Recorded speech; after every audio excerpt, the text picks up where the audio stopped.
আপনারা দেখতে পাচ্ছেন ফুলকপি কাটা হচ্ছে।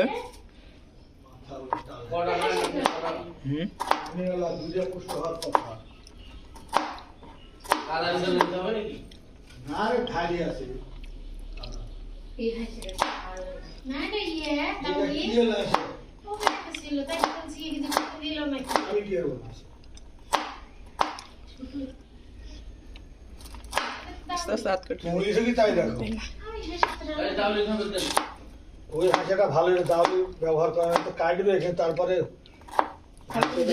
ভালো হাঁসা হয়। সেটা এইখানেই ছিল, আমি কিছু কাটতে নিল না, নিচে লেগে গেল। এটা তো মনে নেই ছাড়া কে লোক বাংলাদেশে আছে। আমি হাঁসের তো তরকারি কাটি না। ব্যাক করা দিলে ওখানে এই দুটোই কালো যে আরে কাটবে ভাষা ভালো, এর থেকে ওটা ভালো। এটা নতুনই পুরানি আছে সব কথা আচ্ছা চলো চলো চলো।